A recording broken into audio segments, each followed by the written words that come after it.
Hello friends, नमस्कार। Welcome to my YouTube channel device maths classes. तो friends, आज की क्लास में हम लोग पढ़ेंगे जो है अपने सेट नंबर 5 324 EFB के पार्ट नंबर सेकंड पे। और आज की क्लास में हम पढ़ेंगे जो है क्वेश्चन नंबर 5 से लेकर क्वेश्चन नंबर 6 तक के क्वेश्चंस को, जो हमारे 5 मार्क्स के होने वाले हैं। यानी कि 5 नंबर के क्वेश्चंस को आज हम लोग अपनी क्लास में पढ़ने वाले हैं। और इसके पहले की क्लास में हमने क्वेश्चन नंबर 1 से लेकर क्वेश्चन नंबर 4 तक के क्वेश्चन को कंप्लीट कर लिया था, जिनमें कुछ एक नंबर के क्वेश्चन से और कुछ जो है अपने 2 नंबर के क्वेश्चन होने वाले थे। 3 और 4 जो क्वेश्चन थे वो अपने 2 नंबर के क्वेश्चन थे, और जो 1 से लेकर 2 तक के क्वेश्चन थे वो अपने 1 नंबर के थे, और क्वेश्चन नंबर 1 अपने 5 क्वेश्चन जो है वो ऑब्जेक्टिव वाले थे। यानी कि बहुविकल्पीय प्रश्न थे, जिनमें आपको 4 ऑप्शन दिए गए होते हैं और आपको उनमें से केवल एक ऑप्शन का सिलेक्शन करना होता है। तो आज की क्लास जो है वो 5 नंबर के क्वेश्चंस पे होने वाली है। और चलिए बढ़ते हैं अपने आज की क्लास के पहले वाले क्वेश्चंस, यानी कि क्वेश्चन नंबर 5 के ए वाले पार्ट में। क्वेश्चन के 5 के ए वाले पार्ट में बोल रहा है कि prove that vector A dot B का जो मॉडुलस है, यानी कि मापांक है, वो हमेशा लेस होगा, इक्वल होगा वेक्टर ए के मैग्नीट्यूड और वेक्टर बी के अपने मैग्नीट्यूड के डॉट प्रोडक्ट के। ठीक है, यानी कि हमें प्रूव करना है कि vector A dot vector B का जो मॉडुलस है, ये मॉडुलस है। देखिए यहाँ पे ये मैग्नीट्यूड नहीं है, क्यों? क्योंकि ए और बी वेक्टर के जो डॉट होते हैं वो एक स्केलर आते हैं, तो स्केलर पे मैग्नीट्यूड का कोई भी असर नहीं पड़ता, क्योंकि ऑलरेडी वो स्केलर क्वांटिटी है। और मैग्नीट्यूड भी क्या होता है कि स्केलर क्वांटिटी होता है। तो यहाँ पे ये जो है वो मॉड है, लेकिन यहाँ पे ये दोनों मैग्नीट्यूड है। तो हमें प्रूव करना है कि वेक्टर ए और बी के डॉट प्रोडक्ट का जो मॉडुलस होगा वो वेक्टर ए के मैग्नीट्यूड डॉट वेक्टर बी के मैग्नीट्यूड से हमेशा छोटा होगा या फिर इक्वल होगा, जहाँ पे ए और बी 2 वेक्टर यहाँ पे हैं। ठीक है, तो चलिए देखिए इसको कैसे प्रूव करते हैं। तो बहुत ही सिंपल क्वेश्चन है, और ये 5 नंबर का क्वेश्चन आपके एग्जाम में पूछा गया था ये। तो देखिए इसको कैसे सॉल्व करते हैं, ध्यान से देखिए आप लोग। तो इसको सॉल्व करने के लिए देखिए हमको पता है कि vector A dot vector B बराबर क्या होता है। तो vector A dot vector B बराबर होता है वेक्टर ए का मैग्नीट्यूड इंटू वेक्टर बी का मैग्नीट्यूड इंटू कॉस थीटा। यही होता है ना, यहाँ पे लिख देंगे वी नो दैट, हम जानते हैं कि vector A dot vector B equal to vector magnitude of vector A into magnitude of vector B into cos theta. तो यहाँ पे आप सभी को समझ में आ रहा होगा। अब हम लोग क्या करते हैं जो है, अब हम लोग यहाँ पे एक काम करते हैं। आप सभी को पता है कि चलिए ठीक है, यहाँ से हम लोग जो है यहाँ से कॉस थीटा की वैल्यू निकाल लेते हैं। तो बताइए कॉस थीटा किसके बराबर होगा? तो ये दोनों चीज़ नीचे आ जाएगी। तो यहाँ पे बन जाएगा vector A dot vector B upon magnitude of vector A into magnitude of vector B. ये कॉस थीटा की वैल्यू निकल के आ रही है। अब देखिए यहाँ पे हमको जो प्रूव करना है उसमें हमें जो है vector A dot vector B के ऊपर चाहिए मॉडुलस, मापांक चाहिए। तो हम लोग यहाँ से जो है मॉड ले लेंगे। यहाँ पे लिख देंगे taking mod on both sides. Taking mod या मॉडुलस हिंदी में बोलते हैं, इसका मापांक लिख देते हैं हिंदी में भी, मापांक ऑन बोथ साइड्स, यानी कि दोनों साइड में हम जो है मॉड यहाँ पे ले लेते हैं। तो यहाँ पे बन जाएगा mod cos theta equal to mod vector A dot vector B upon, अब देखिए यहाँ पे ऑलरेडी ये एक स्केलर क्वांटिटी है। ठीक है, मैग्नीट्यूड यहाँ पे निकाला गया है, और मैग्नीट्यूड दिखाता है लेंथ को, और लेंथ कभी भी 0 से छोटी नहीं हो सकती है। और मॉड का काम भी यही करना है, कोई भी चीज़ जो 0 से छोटी हो, मतलब निगेटिव हो, उसको क्या कर देना, पॉजिटिव कर देना। और यहाँ पे वेक्टर ए का जो मैग्नीट्यूड होगा वो एक लेंथ होती है, और लेंथ कभी भी जो है निगेटिव नहीं होती है, यानी कि 0 होगी या 0 से बड़ी हो सकती है। ठीक है, तो यहाँ पे मैग्नीट्यूड लेने का कोई मतलब मैग्नीट्यूड लेना ही नहीं है यहाँ पे। तो यहाँ पे बन जाएगा अपना क्या, वेक्टर ए का मैग्नीट्यूड और वेक्टर यहाँ पे क्या, बी का मैग्नीट्यूड। मतलब यहाँ पे मॉड नहीं लेना था। ठीक है, अगर लेते भी तो यही घूम के आएगा। तो यहाँ से निकल के ये चीज़ आई है हमारे पास। ठीक है, अब एक काम करते हैं। अब हमको एक बात पता है कि जो कॉस थीटा होता है वो हमेशा -1 और 1, यानी कि जो कॉस थीटा होता है वो ग्रेटर होता है, इक्वल होता है -1 से, लेस होगा और इक्वल होगा 1 से। यहाँ पे लिख देंगे बी कॉस, जो अपना कॉस थीटा होता है वो हमेशा लेस होगा, इक्वल होगा 1 से, एंड ग्रेटर होगा, इक्वल होगा -1 से। बट हमें तो चाहिए मॉड में कॉस थीटा, तो हम यहाँ पे मॉड लगा देंगे, इधर भी मॉड ले लेंगे। तो मॉड में कॉस थीटा क्या हो जाएगा, मॉड 1 का मॉड 1 ही होगा, क्योंकि पॉजिटिव है। और जब इस पे मॉड लगाएंगे ना, तो ये जो निगेटिव की सारी वैल्यू है वो अपने 0 पे कन्वर्ट हो जाएगा, मतलब 0 पे आके शिफ्ट हो जाएगा। तो कॉस थीटा यहाँ से यहाँ तक होता है, और जो मॉड कॉस थीटा होता है वो हमेशा बड़ा होता है, इक्वल होगा 0 से, छोटा होगा, इक्वल होगा 1 से। यानी कि ट्रिग्नोमेट्रिक फंक्शन जो अपना साइन और कास है, उसमें अगर हम लोग मॉड लगाते हैं तो जो -1 है वो पूरा -1 यहाँ पे क्या कर रहा है, -1 से जो है वो बड़ा होना चाहिए। तो यही तो है अपना, देखिए यहाँ पे ये अपना क्या है -1 और ये अपना 1 है, और बीच में क्या आएगा 0। तो ये सारी जो निगेटिव वाली वैल्यू है वो जाके जो है 0 पे शिफ्ट हो जाएगी। तो मतलब अपना जो मॉड में कॉस थीटा आया है वो हमेशा छोटा होगा किससे, 1 से, अब यहाँ पे ग्रेटर देन 0 और इक्वल टू 0 लिखने की कोई ज़रूरत नहीं है, क्योंकि ये बात समझी गई है, ये बात अंडरस्टूड है कि जो cos थीटा होता है वो हमेशा जो होता है 1 से छोटा होगा, नहीं मतलब हाँ वो तो होता ही है, लेकिन यहाँ पे जो है 0 से तो हमेशा वो बड़ा होगा या 0 के हमेशा क्या होगा यहाँ पे बराबर होगा। तो अब यहाँ पे देखिए जहाँ पे cos थीटा लिखा गया है तो यहाँ पे हम इस चीज़ को जो है लिख सकते हैं। तो cos थीटा की जगह पे हम लोग यहाँ पे इस चीज़ को लिख देंगे, तो यहाँ पे लिख देंगे जो है अपना यहाँ पे लिखेंगे b cos। अब यहाँ पे मॉड cos थीटा है तो मॉड cos थीटा इसके इक्वल हो जाएगा। तो यहाँ पे लिख देंगे a vector a dot vector b। भाई हमको ये बात पता है और हम यहाँ पे देख रहे हैं कि यहाँ पे मॉड में cos थीटा लिखा गया है और जो मॉड cos थीटा है वो mod vector a dot vector b upon magnitude of vector a into magnitude of vector b के इक्वल है। तो इतनी की जगह पे हम लोग इस चीज़ को लिख सकते हैं क्योंकि ये दोनों आपस में क्या है, इक्वल है। तो यहाँ पे लिख देंगे यही चीज़। तो यहाँ पे क्या बन जाएगा अपना जो है a डॉट b का मैग्नीट्यूड मॉड और अपान में वेक्टर a का मैग्नीट्यूड अपान में वेक्टर b का मैग्नीट्यूड। अब ये चीज़ जो लेस है किससे, 1 से। यहाँ पे ग्रेटर देन 0 लगाइए चाहे ना लगाइए, क्योंकि ये चीज़ जो भी आएगी वो हमेशा 0 या 0 के बड़ी होगी या 0 के इक्वल होगी, लेकिन उससे छोटी नहीं होगी। तब इनको क्रॉस मल्टीप्लाई करा लेंगे। तो जब क्रॉस कराएंगे यहाँ पे तो a डॉट b का जो मैग्नीट्यूड होगा वो क्रॉस करा देंगे। देखिए आपको पता है कि इनइक्वालिटी में आप तब तक क्रॉस नहीं करा सकते हैं जब तक आपको ये ना पता हो कि ये पॉजिटिव है कि निगेटिव है। तो यहाँ से पता चलेगा कि ये पॉजिटिव है क्योंकि वेक्टर a का मैग्नीट्यूड पॉजिटिव आएगा, वेक्टर b का भी जो मैग्नीट्यूड होगा वो पॉजिटिव आएगा। और जब हमको ये बात पता हो कि नीचे पॉजिटिव नंबर है या फिर निगेटिव नंबर है तो उसी हिसाब से हम लोग क्रॉस कराते हैं और इनइक्वालिटी को चेंज करते हैं, लेकिन पॉजिटिव से मल्टीप्लाई कराने पर इनइक्वालिटी पे कोई भी इफेक्ट नहीं पड़ता है। ठीक है, तो यहाँ पे हम करा लेंगे क्योंकि हमको इसकी साइन पता है। तो क्रॉस मल्टीप्लाई कराएंगे, vector a dot vector b का जो अपना मॉडुलस होगा वो इधर मल्टीप्लाई होकर क्या बन जाएगा, वेक्टर a का मैग्नीट्यूड इंटू वेक्टर b का क्या हो जाएगा, मैग्नीट्यूड हो जाएगा। और यही चीज़ हमें जो है यहाँ पे प्रूफ करनी थी। तो इस तरह से इसको प्रूफ करना था। एक बार फिर से देखिए क्या करेंगे, कैसे करते हैं इसको। हमको करना ये है कि हमको ये चीज़ प्रूफ करनी है। तो हमको दिख रहा है कि a डॉट b का क्या चाहिए, यहाँ पे मॉड चाहिए। ठीक, तो हमने अपने a डॉट b के सूत्र को यहाँ पे अप्लाई किया जो कि हमारा ये होता है। अब हम यहाँ से cos थीटा की वैल्यू निकाल लिए। अब हमको यहाँ पे दिख रहा है कि मॉड चाहिए, इसलिए हम दोनों तरफ मॉड ले लिए और मॉड में cos थीटा बराबर आ गया अपना ये। और हमको पता है कि जो cos थीटा होता है वो -1 से बड़ा या फिर उसके इक्वल, 1 से छोटा या फिर उससे उस 1 के इक्वल होता है। पर हमको तो यहाँ पे दोनों तरफ मॉड ले लेते हैं। ठीक, तो यहाँ पे जैसे ही मॉड लेंगे तो क्या समझ में आ रहा है, यहाँ पे मॉड लेने के बाद ये जो -1 से अपनी बड़ी नंबर है 0 तक, वहाँ तक जो सारी वैल्यू है वो 0 पे आके शिफ्ट हो जाएगी। मतलब cos थीटा अगर यहाँ से यहाँ तक है तो मॉड में cos थीटा हमेशा ये 0 से बड़ी या 0 के बराबर होगी और ये तो 1 से छोटी या 1 के बराबर होती ही है क्योंकि उसकी रेंज है। तो हमने देखा कि यहाँ पे मॉड cos थीटा आ गया और हमने यहाँ पे ऑलरेडी निकाल के रखा है कि मॉड cos थीटा इसके इक्वल है। तो इस मॉड cos थीटा की जगह पे ये वैल्यू उठा के रख दिया जो कि यहाँ से, और क्रॉस मल्टीप्लाई करा लिया। पीछे 0 से बड़ा या 0 के इक्वल चाहे लिखे चाहे ना लिखे, क्योंकि ये बात समझ में आती है किसी भी चीज़ का जो मैग्नीट्यूड होगा वो या तो 0 से बड़ा होगा या 0 के बराबर होता है। तो पीछे की ये सारी चीज़ लिखी जाए चाहे ना लिखी जाए, इसमें लिखी नहीं गई थी तो आप ये समझेंगे कि यहाँ पे जो है ये वाली इनइक्वालिटी यहाँ पे लगी हुई है, ये वाली। ठीक है, तो इस तरह से इसको हमें प्रूव करना था। तो ये हो गया हमारा क्वेश्चन नंबर 5 का ए वाला पार्ट। अब हम लोग बढ़ते हैं अपने क्वेश्चन नंबर 5 के बी वाले पार्ट की तरफ।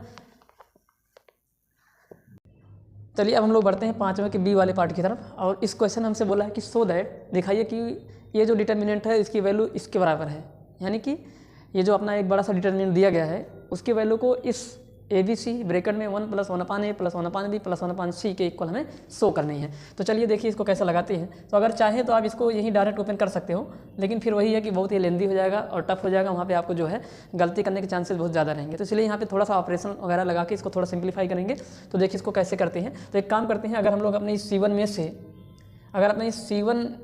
में से C2 को घटा देते हैं तो देखिए क्या होता है। यहाँ पे हम लोग क्या करेंगे, C1 में से जो है यानी कि C1 में चेंज करेंगे और लिखेंगे C1 - C2।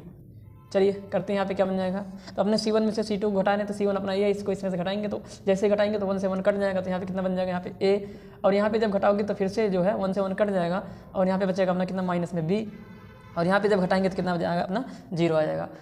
ये हो जाएगा एक ऑपरेशन। अब जो है इसको ऐसे उतारेंगे 1 1 1 + B, क्योंकि जिसमें चेंज करते हैं जो है उसी में चेंज करते हैं, जिस कॉलम या जिस रो पर ऑपरेशन लगाते हैं उसी कॉलम या उसी रो में चेंजिंग किया जाता है। तो हमने C1 में लगाया था तो इसलिए C1 में खाली चेंज किए हैं। अब एक काम फिर से करते हैं, अपने C2 वाले कॉलम में चेंज करते हैं और C2 में से जो है वो C3 को माइनस कर देते हैं। तो क्या करेंगे आगे हम लोग जो है एक ऑपरेशन यूज करेंगे C2 और इसमें कर देंगे क्या, C2 माइनस में कर देते हैं क्या, C2 माइनस में C3 करते हैं, यानी कि जो अगला ऑपरेशन लगेगा वो अपने C2 कॉलम में लगेगा और C2 कॉलम में से C3 कॉलम को घटा देंगे। तो जैसे ही घटाएंगे कितना आ जाएगा, तो C1 तो ऐसे उतर जाएगा, C1 में कोई चेंजिंग नहीं होगा, यहाँ पे 0 आ जाएगा। और यहाँ पे घटाते हैं, अब देखिए तो इसमें से इसमें जाएगा, घटाएंगे कितना आ जाएगा 0, और जब इसको घटाएंगे तो यहाँ पे बन जाएगा अपना क्या B, और जब इसको घटाएंगे तो अपना बन जाएगा यहाँ पे क्या माइनस में C, क्योंकि ये घटेगा तो इसका साइन चेंज होगा। और यहाँ पे कोई चेंजिंग नहीं करेंगे और यहाँ पे लिखेंगे 1, और यहाँ पे क्या आ जाएगा अपना 1, और यहाँ पे कितना आ जाएगा अपना 1 + C। तो यहाँ पे अपना जो डिटर्मिनेंट है वो ये बन चुका है। अब हम लोग क्या करते हैं जो है, अब हम लोग इसको जो है यहीं पे ओपन कर देते हैं, ठीक है। तो ओपन कर देंगे, अपना आंसर आ जाएगा। तो देखिए कैसे ओपन करते हैं। तो क्या करेंगे इसके लिए, अब जो है हम लोग सीधा जो है R1 के सापेक्ष एक्सपेंड कर देते हैं इसको। बस यहाँ पे लिख देंगे एक्सपेंड अलॉन्ग विद ρ1, यानी कि R1 के सापेक्ष इसको एक्सपेंड करेंगे। तो जब R1 के सापेक्ष एक्सपेंड करेंगे तो यहाँ पे देखिए अपना A है, तो यहाँ पे लिखेंगे A और इनटू मल्टीप्लाई होगा किसका, तो ये वाला रो, यानी कि पहला वाला काम ढक लेंगे, इन दोनों का मल्टीप्लाई होगा, यानी कि B का मल्टीप्लाई होगा 1 + C में, और फिर माइनस के साइन लगेगी, और इसका यहाँ पे मल्टीप्लाई होगा किसमें, ये ब्रैकेट है अपना, C नहीं है, ये क्या है, ये ब्रैकेट है।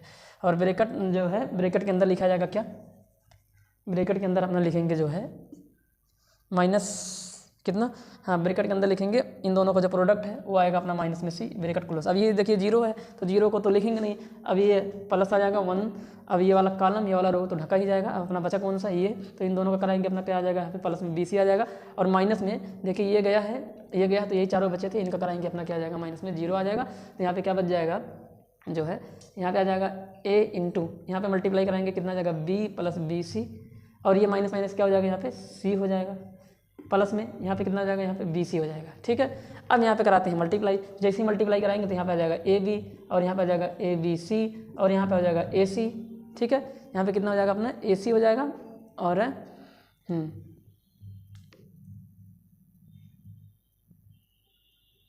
AC हो जाएगा, और प्लस में यहाँ क्या आ गया अपना, क्या यहाँ पे आ गया BC आ गया। अब एक काम करते हैं जो है, यहाँ से ABC काम ले लेते हैं, तो जैसे ही ABC काम ले लेंगे तो यहाँ पे जो है C नहीं है, तो यहाँ पे आ जाएगा 1/C, प्लस यहाँ पे 1 आ जाएगा, प्लस यहाँ पे B नहीं है तो यहाँ पे आ जाएगा 1/B, प्लस में यहाँ पे A नहीं है तो यहाँ पे आ जाएगा 1/A। तो इसको थोड़ा ठीक ठाक ढंग से लिख देंगे तो अपना आंसर आ चुका है। तो ये बन जाएगा ABC, और इसको सीरियल लगाएंगे तो यहाँ पे 1/A plus 1/B plus 1/C, और प्लस में कितना 1। यही हमें प्रूव करना था, जो हमें प्रूव करना था वो हमारा आ चुका है। तो ये हमारा जो है वो LHS साइड के इक्वल है।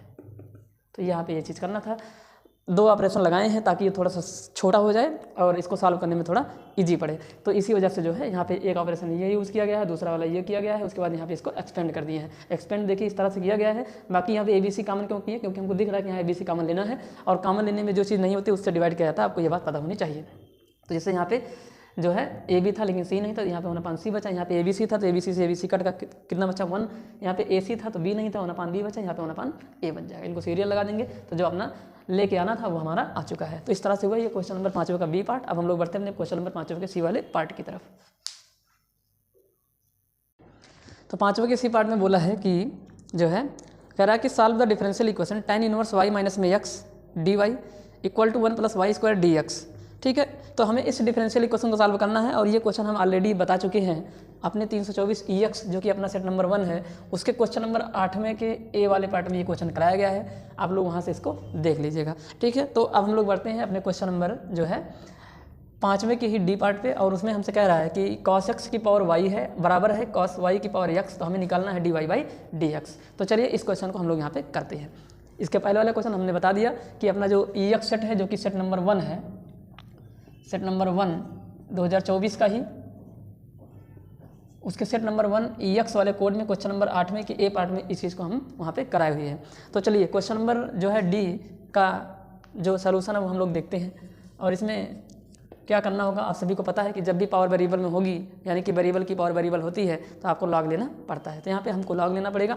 यहाँ पे लिखेंगे taking log on both sides, taking log on both sides, दोनों साइड का क्या कर देंगे, यहाँ पे लॉग ले लेंगे। तो जैसे ही दोनों साइड का लॉग लेंगे तो यहाँ पे हो जाएगा लॉग cos x की power y equal to log cos y की पावर x, y आगे आ जाएगा तो यहाँ पे बन जाएगा log cos x, प्रॉपर्टी है ना, यहाँ पे log m की पावर n बराबर n log m, यहाँ पे लिख देंगे बिकॉज log m की power n equal to n log m। इस प्रॉपर्टी से जो है यहाँ पे किया गया है।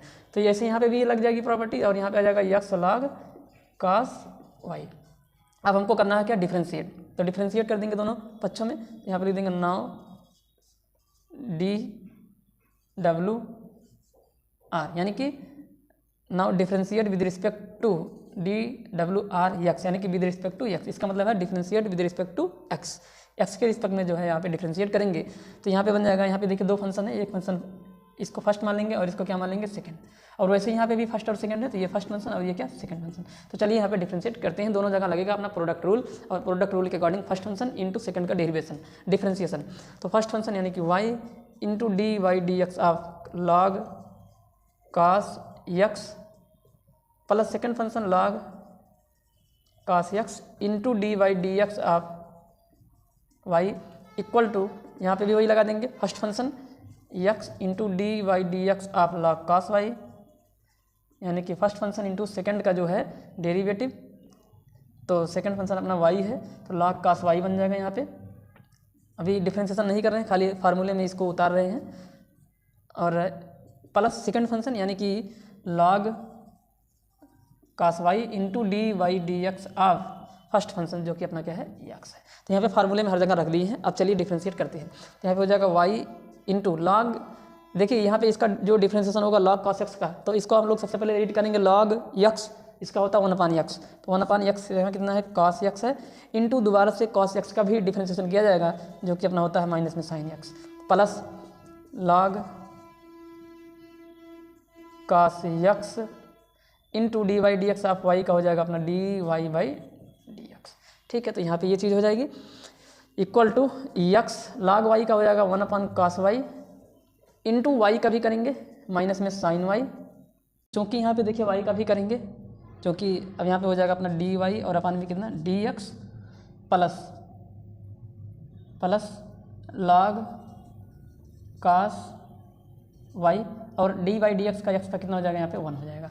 अब हम लोग कुछ नहीं करेंगे, बस इसको खाली सिंप्लीफाई मतलब थोड़ा सा अरेंज कर लेंगे, बस अपना आंसर आ जाएगा। तो यहाँ पे करते हैं इसको अरेंज, तो देखिए कैसे करेंगे यहाँ पे। तो यहाँ पे अपना बन जाएगा, देखिए ये माइनस में sine X upon cos X, तो बन जाएगा माइनस में टेन एक्स, तो Y into tan X minus आगे लगा देंगे, और प्लस यहाँ पे हो जाएगा अपना लॉग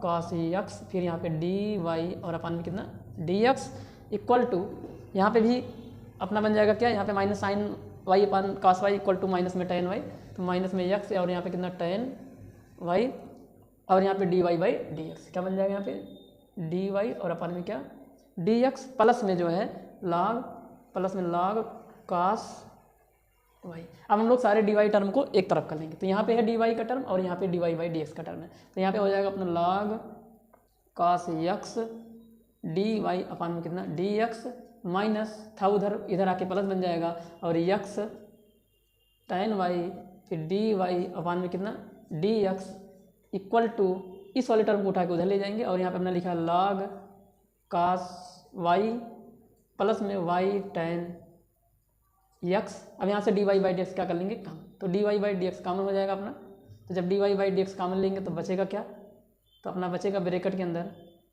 कॉस एक्स नहीं कॉस एक्स नहीं लॉग कॉस एक्स, क्या बचेगा यहाँ पे लॉग कॉस एक्स, ब्रैकेट के अंदर बचेगा लॉग कॉस एक्स और प्लस में जो है X tan Y bracket close, और यहाँ पे अपना है log cos Y plus Y tan X. ठीक, अब यहाँ से हम लोग क्या करेंगे D Y by D X की वैल्यू निकालेंगे, तो ये सारी चीज़ जो इधर मल्टीप्लाई है उधर जाके क्या बन जाएगी डिवाइड, जब डिवाइड बनेगा तो यहाँ पे कितना हो जाएगा लॉग कास में वाई फिर वाई टेन एक्स अपान में लॉग कास एक्स, यहाँ ब्रैकेट लगा लेंगे और प्लस एक्स टेन वाई, तो यही हो जाएगा हमारे इस क्वेश्चन का आंसर, यानी कि D Y by D X की वैल्यू ये हमारी निकल के आ जाएगी। तो इस तरह से करना होता है, और ये रहा अपना क्वेश्चन नंबर 5 का डी वाला पार्ट। तो अपना आंसर यही है, एक बार आंसर को चेक कर लेते हैं, देखते हैं कितना आ रहा आंसर। आंसर जो है log cos Y plus Y tan X अपान log cos X plus X tan Y, तो यही रहा अपने क्वेश्चन का आंसर। तो इस तरह से किया जाएगा, बहुत ही आसान क्वेश्चन था। अब हम लोग बढ़ते हैं अपने 5वें के जो है ई पार्ट की तरफ। तो देखिए 5वें का जो ई पार्ट है यहाँ पे समझा दे रहे हैं, आपको बता दे रहे हैं क्वेश्चन नंबर जो 5वें का ई पार्ट है यहाँ पे कर दे रहे हैं, यहाँ पे जगह है थोड़ा सा बता दे रहे हैं। तो ये जो ई पार्ट है क्वेश्चन नंबर 5वें का ई पार्ट, तो इसमें जो है क्वेश्चन दिया गया है, इस क्वेश्चन को हम करा चुके हैं और क्वेश्चन है, इसमें कह रहा है कि if Y equal to X cos A plus Y and cos a is not equal to plus minus one, then prove that dy by D X equal to cos square A plus Y sine A. यानी कि पाँचवें के ई part को हम अपने set number 2 324 E Y एक बार देख लेते हैं। 324 ई वाई में ही कराए हैं। और ये अपना जो है क्वेश्चन नंबर कौन सा है, ये 1 मिनट देख रहे हैं कौन सा है। हाँ, ये अपना है क्वेश्चन नंबर 9 का बी पार्ट, बी का पहला वाला। ठीक है, तो इसको हम लोग 324 ई वाई 2024 के सेट नंबर 2 324 ई वाई के क्वेश्चन नंबर 9 के जो है बी पार्ट के पहले वाले पार्ट में कराए हैं। 324 ई वाई क्वेश्चन नंबर 9 पे जाएंगे आप लोग। क्वेश्चन नंबर 9 के बी वाले पार्ट के पहले वाले पार्ट में इस क्वेश्चन को कराया गया है सेट नंबर 2 में। तो आप लोग वहाँ से जाके इसको देख लीजिएगा। ठीक है, तो इस तरह से जो है हमारा ये क्वेश्चन नंबर 5 कंप्लीट हो जाता है।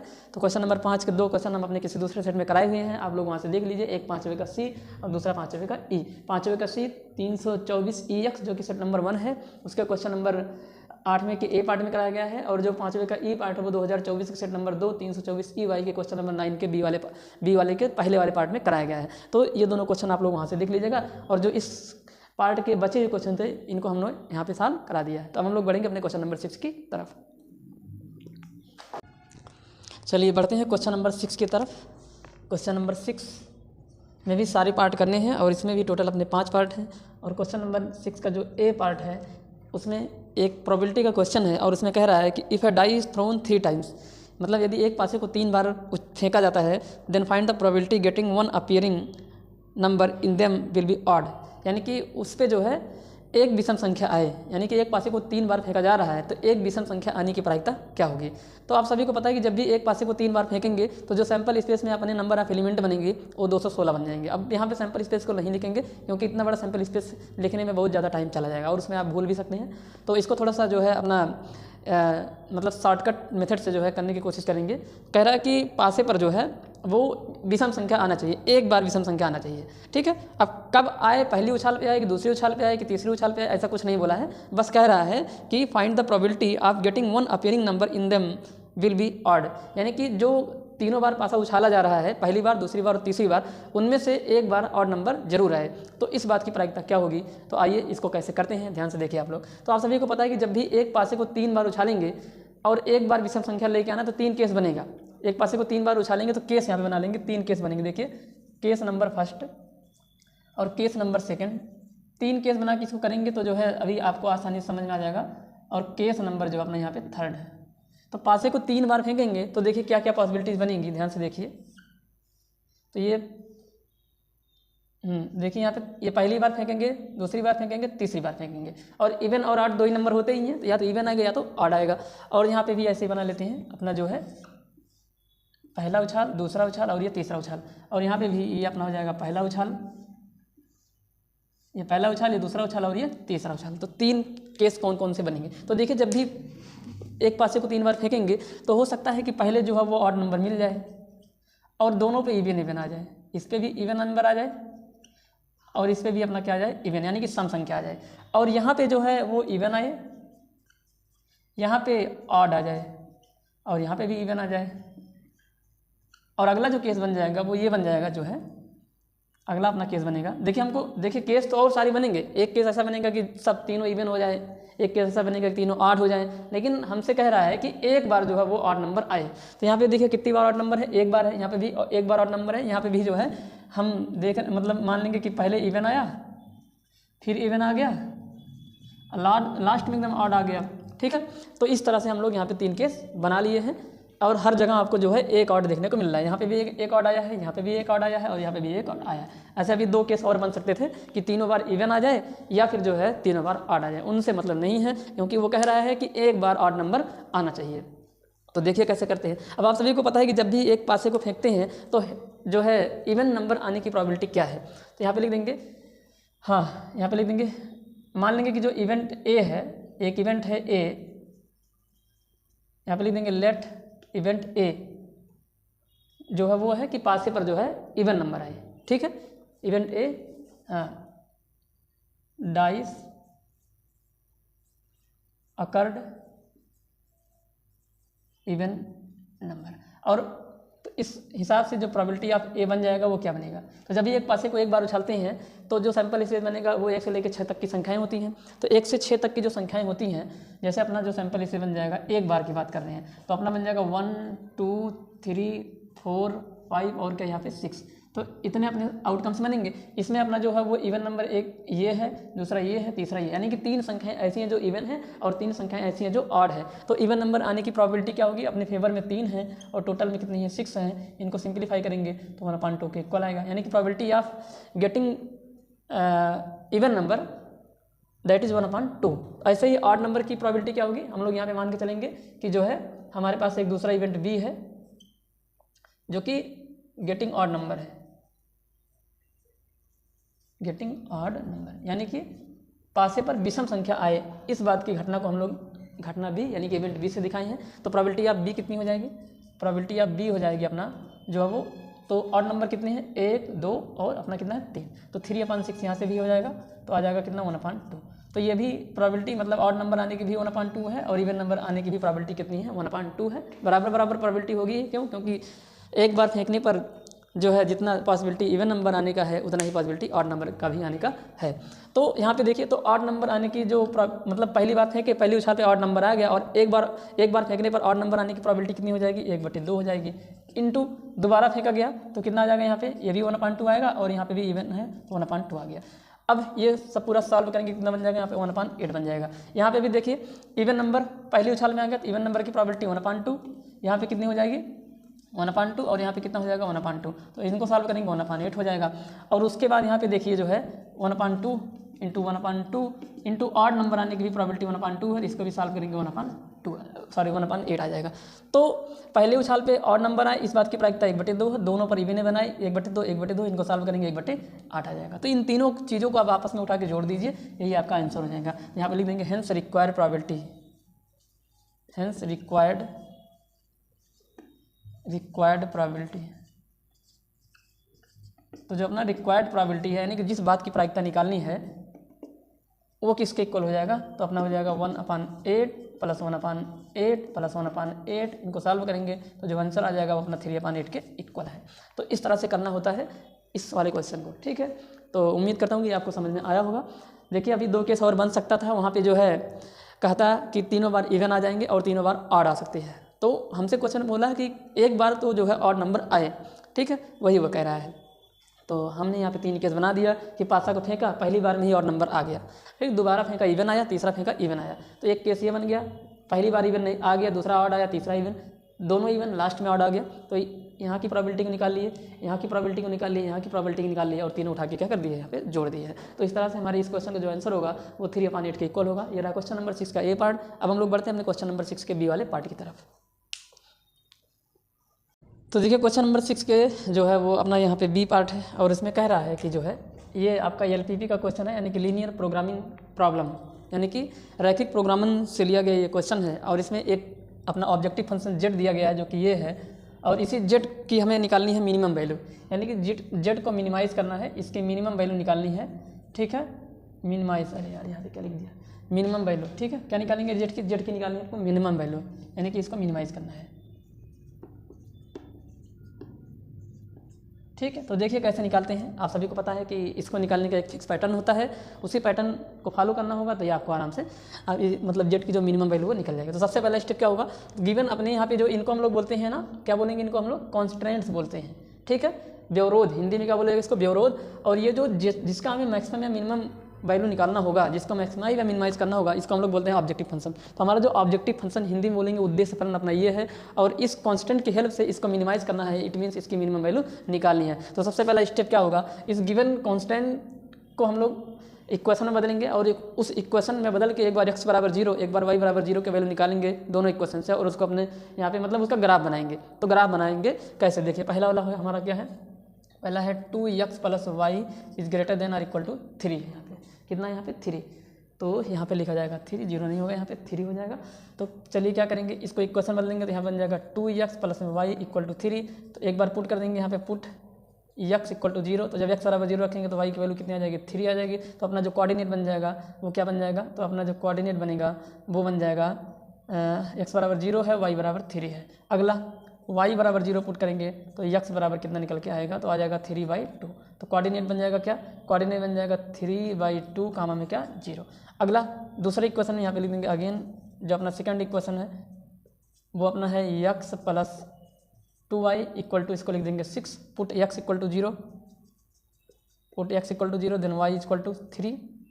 कोऑर्डिनेट बन जाएगा अपना 0 कामा में क्या 3, ठीक, क्या बन जाएगा 0 कामा में 3। और उसके बाद जो है अगेन पुट करेंगे, put y is equal to 0। तो जब y बराबर 0 रखेंगे तो x की वैल्यू किसके बराबर आ जाएगी, 6 के बराबर आ जाएगी, ठीक है। हाँ, तो y बराबर 0 रखेंगे तो x बराबर 6 आ जाएगा, और x बराबर 0 रखेंगे तो y बराबर 3 आ जाएगा। तो यहाँ से कोऑर्डिनेट क्या बन जाएगा 6 कामा में क्या 0। और ये जो चीज़ दी गई है ये बताती है कि अपना जो आंसर है वो फर्स्ट क्वाड्रेंट में है। और वैसे भी अगर इसका इक्वेशन के फॉर्मेट में x बराबर 0 y बराबर 0 रखने की जरूरत नहीं है, क्योंकि x बराबर 0 y बराबर 0 ऑलरेडी ये है, ये x एक्सिस और y एक्सिस की लाइन्स है। चलिए इनका ग्राफ बनाते हैं। तो देखिए क्या आएगा इनका ग्राफ, तो ग्राफ बनाएंगे ऐसे इनका। तो हमको यहाँ पे जो है 6 तक के नंबर की ज़रूरत है, 6 तक के नंबर हमको यहाँ पे बनाने हैं, ठीक है। तो ये x एक्सिस हो जाएगा और ये y एक्सिस, यहाँ पे हो जाएगा 1 2 3 4 5 6, और यहाँ पे कितना बन जाएगा 1 2 3 4 5। एक स्टेप और जाएंगे, यहाँ थोड़ा नज़दीक हो गया है, ऊपर और करेंगे, यहाँ पे जो है इसको भी थोड़ा और छोटा लिखेंगे, और यहाँ पे हो जाएगा अपना 4, और यहाँ पे अपना 5, और यहाँ पे अपना 6 हो जाएगा, और अपना ये y एक्सिस, इसको मिटा देते हैं थोड़ा सा। चलिए ठीक है, ये अपना है y एक्सिस। अब क्या करेंगे ध्यान से देखिए, तो हमको जो है पहला वाला कोऑर्डिनेट 0,3 दिख रहा है, तो 0,3 ये है, और दूसरा वाला उसी में मतलब इस वाले लाइन के लिए, और उसमें है 3/2, 0, 3/2 का मतलब 1.5, तो यहाँ पे होगा कहीं 1.5, तो इन दोनों को यहाँ पे मैच करा देंगे, मतलब मिला देंगे, तो ऐसे जाएगा। तो एक लाइन तो अपनी ये हो जाएगी, और इस लाइन का जो इक्वेशन था वो है, इनइक्वालिटी लिख देंगे या इक्वेशन लिख देंगे, कुछ भी लिख देंगे यहाँ पे। चलिए इनइक्वालिटी लिख देते हैं, 2x प्लस y जो होगा, और वो अपना बन जाएगा यहाँ पे ग्रेटर, चलिए एक को लगा देते हैं क्योंकि इक्वेशन की लाइन होती है, ठीक है, इनइक्वालिटी की नहीं होगी। जो लाइन का ग्राफ बनेगा वो इक्वेशन का होगा। तो यहाँ पे बन जाएगा कितना, यहाँ पे बराबर में 3 है, यहाँ पे आ जाएगा। और अगला जो है वो है, हाँ, x बराबर 0 है, y बराबर 3 है, तो x बराबर 0 y बराबर 3, तो यही है अपना x बराबर 0 y बराबर 3। और अगला है 6,0, ये है, x का मान 6 है, y का मान 0 यहाँ पे है, तो इसको मिलाएंगे यहाँ से, ऐसे मिलाते ही जाएंगे, ठीक है, ठीक। तो इसको थोड़ा सही से मिला देते हैं, तो इसको मिलाएंगे यहाँ से, ऐसे गया है ये, ऐसे।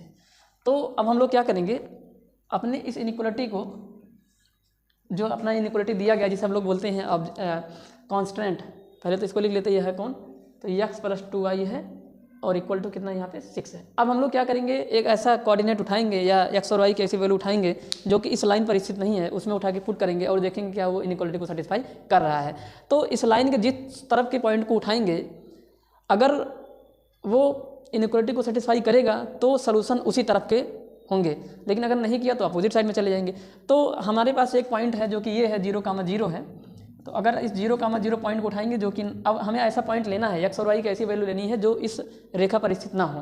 तो 0,0 ना तो इस लाइन पे है ना ही इस लाइन पे है, और यहाँ पे उठा के हम लोग अपनी इनइक्वालिटी को यहाँ पे क्या करेंगे, चेक करेंगे क्या इनइक्वालिटी सेटिस्फाई हो रही है कि नहीं हो रही है। तो चलिए अपने पास 2 इनइक्वालिटी है, एक है 2x प्लस वाई, कितना है 2x प्लस वाई, और is greater than equal to 3 है, तो 0,0 रखेंगे, पुट 0,0, जो कि इस लाइन पर स्थित नहीं है, कोई ऐसा पॉइंट जो इस लाइन पर स्थित नहीं होगा उसे उठा के यहाँ पे रखना होता है। तो रखेंगे 0,0, तो 0 plus 0 is greater than equal to 3, तो यहाँ पे हो जाएगा 0 is greater than equal to 3, answer होगा नहीं, ऐसा नहीं हो सकता, मतलब ये फॉल्स हो गया हमारा। तो अगर ये फॉल्स हो गया तो इस लाइन का जो किस में रखे थे, यहाँ पे जो है 2x प्लस वाई में, तो इसमें रखे थे, तो मतलब इसका आंसर 0 के इधर वाले से नहीं आएगा, मतलब इस साइड में आंसर नहीं होगा इसका, क्यों, क्योंकि ये फॉल्स हो गया। तो आंसर किधर की तरफ जाएगा, ऊपर की तरफ इसका आंसर होगा, इधर की तरफ जाएगा, ठीक है। अगला ऐसे इसको रखेंगे, again put 0,0 in constant x plus 2y is greater than or equal to 6 तो रखेंगे, तो यहाँ पे x का मान 0, y का मान 0, तो 0 + 0 क्या ये सेटिस्फाई हो रहा है? तो आंसर होगा नहीं, ये भी नहीं हो रहा है, तो यानी कि ये भी फाल्स हो गया। इसका मतलब निकल के आ रहा है कि इसका भी आंसर जो है वो लाइन के ऊपर की तरफ होगा। जिधर के पॉइंट रखे हैं उधर इसका सोल्यूशन नहीं मिल रहा क्योंकि ये फाल्स हो गया, तो ऊपर की तरफ आंसर मिलेगा। तो दोनों का जो कॉमन पार्ट आएगा वो इधर से स्टार्ट होगा, यानी कि इधर की तरफ जो आएगा वो हमारे इस गिवन कॉन्स्टेंट मतलब हमारा जो फिजिबल एरिया होगा वो ये है। अब ये अनबाउंडेड हो गया, ठीक है, फिर भी इसका आंसर आएगा क्योंकि दोनों का कॉमन पार्ट मिल रहा है। कभी कभी ऐसा होगा कि कॉमन पार्ट नहीं मिलेगा, तो अब मिल रहा है तो अपना जो यहाँ पे कॉर्नर पॉइंट होंगे वो एक ये हो जाएगा और दूसरा अपना ये हो जाएगा। तो अपने पास 2 कॉर्नर पॉइंट निकले हुए हैं, तो कॉर्नर पॉइंट अपने पास 2 निकले। हिंदी में इसको बोलते हैं कोणीय बिंदु, हिंदी भी लिख देते हैं यहाँ पे कोणीय बिंदु। कितने निकले अपने? कॉर्नर पॉइंट 2 निकला है, इस पॉइंट को ए नाम दे देते हैं। और जो ए का कोऑर्डिनेट है वो अपना है 6,0 और दूसरा कॉर्नर पॉइंट है बी, इसको नाम दे देते हैं बी। और जो अपना कॉर्नर पॉइंट बी है उसके कोऑर्डिनेट है अपना 0,3। अब इन दोनों कॉर्नर पॉइंट को एक टेबल बनाएंगे और यहाँ पे लिखेंगे कॉर्नर पॉइंट और यहाँ पे लिख देंगे जेड। अब यहाँ पे उठा के रखेंगे अपना जेड किसके इक्वल है, यहाँ पे लिख देते हैं जेड। जेड इक्वल टू है अपना जो है x + 2y, ठीक।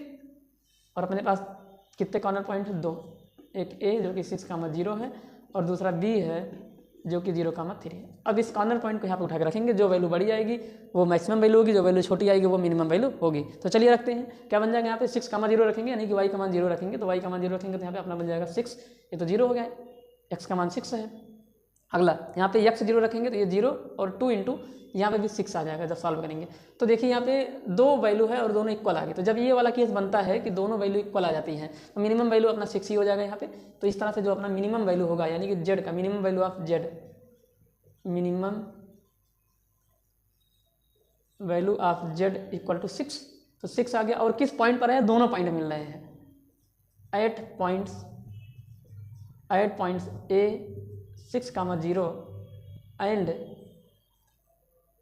बी 0,3, यानी कि दोनों पर मिनिमम पॉइंट मिल रहा है। अगर ऐसा कभी भी होता है यानी कि यहाँ पे वैल्यू रिपीट करती है तो उस ए और बी के द्वारा जो बनने वाला लाइन है उनमें कोई भी पॉइंट उठाओगे तो उस पर मिनिमम वैल्यू आपको देखने को मिलेगा। यहाँ पे लिख देंगे हेंस, आगे यहाँ पे लिख देंगे ये वाले सिचुएशन 3 सिचुएशन बनते हैं। कभी कभी बाउंडेड हो जाएगा, यहाँ पे कोई भी वैल्यू रिपीट नहीं करेगी। कभी क्या होगा कि जैसे अभी इसमें दोनों एक ही तरफ भाग रहे हैं, अभी ये उधर की तरफ जाता है और ये इधर की तरफ जाता है, तो ऐसे में कोई भी फिजिबल रीजन नहीं बन पाता और जेड का जो मैक्सिमम मिनिमम वैल्यू निकालना होगा वो कभी पॉसिबल ही नहीं हो पाएगा। और तीसरा केस ये है कि यहाँ पे जो है वैल्यू रिपीट कर जाएगी और जैसे ही वैल्यू रिपीट करेगी तो हम कह देंगे कि लाइन सेगमेंट ए बी पर जितने भी पॉइंट हैं सब पे जो मिनिमम वैल्यू आएगी वो 6 के इक्वल आएगी। यहाँ पर लिख देंगे hence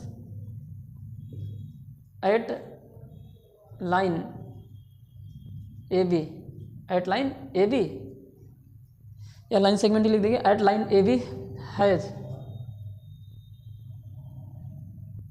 eight all point on, ऐसे लिख देंगे at all point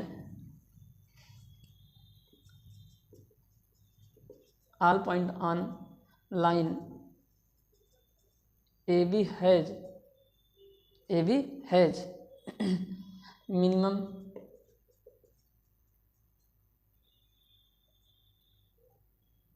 value of Z, A B has minimum value of Z,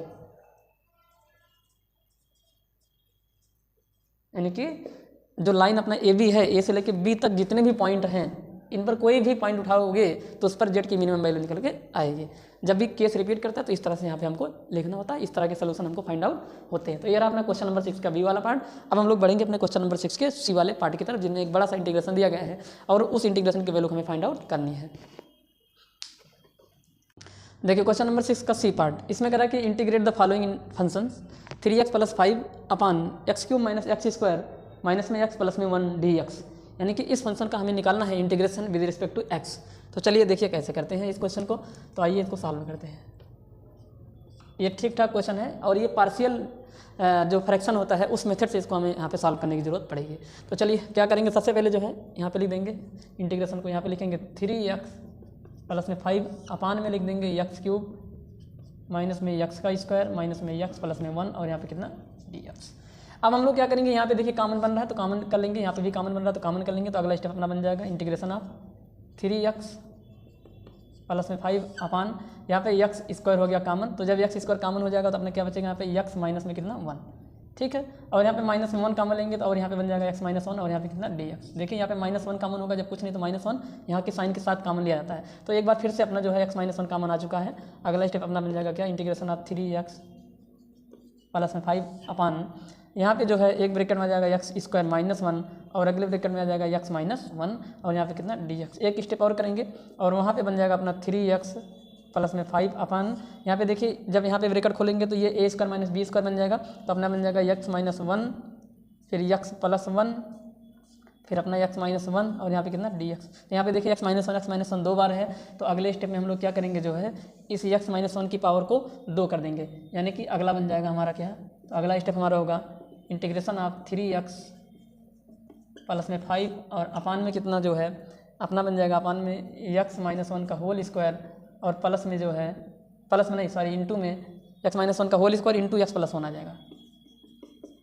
कैसे आया समझ में आया आप सभी को, कैसे आया है एक बार फिर से जो है इसको सही से लिखते हैं पहले तो। हाँ ये है x माइनस 1 का whole square into x plus में कितना 1 और यहाँ पे कितना dx। ये हमारा मेन फंक्शन आ चुका है। अब हमें इसको करना है इंटीग्रेशन, तो देखिए कैसे इसको इंटीग्रेट करते हैं। तो इसको मान लो इक्वेशन नंबर फर्स्ट, ठीक। अब यहाँ पे लिखेंगे लेट 3x प्लस 5 अपान x माइनस 1 का होल स्क्वायर x प्लस 1। अब इसको इस तरह से मानना होता है, जब भी होल स्क्वायर आता है तो इसको लिख देंगे a अपान क्या लिखेंगे a अपान x माइनस 1, ये हो जाएगा ऐसे, ठीक है। उसके बाद जो है प्लस अगले स्टेप में क्या करते हैं लिखेंगे प्लस एक और मानेंगे, यहाँ पे लिखेंगे b अपान x माइनस 1 का होल स्क्वायर प्लस में एक तीसरा मानेंगे c अपान x प्लस 1। यहाँ पे इसको इस तरह से मानना होता है जब भी होल स्क्वायर में होता है। तो यहाँ पे अच्छा यहाँ पे आपको फैक्टर देखना पड़ेगा, अगर फैक्टर जो है वो लीनियर है तो ऊपर एक कम डिग्री का पॉलिनोमियल होना चाहिए। तो देखिए यहाँ पे x माइनस 1 लीनियर पॉलिनोमियल है जिसकी डिग्री कितनी होगी 1 और ऊपर जो वो कांस्टेंट है ABC जो कि एक पॉलिनोमियल ही होते हैं और उनकी डिग्री कितनी होती है 0 होती है। तो अगर नीचे 1 डिग्री का पॉलिनोमियल है तो हमने ऊपर 0 डिग्री के पॉलिनोमियल को लिखा है। तो इस तरह से इसको ब्रेक करना पड़ता है, स्क्वायर आता है तो यहाँ पे ऐसे करते हैं, ठीक है। तो चलिए अब हमको पता है कि इसको सॉल्व करना होगा। अब कैसे सॉल्व करते हैं, इनका एलसीएम निकालेंगे। तो जब इनका एलसीएम निकालेंगे तो इनका एलसीएम निकलेगा x माइनस 1 का होल स्क्वायर और यहाँ पे आ जाएगा x प्लस में कितना 1।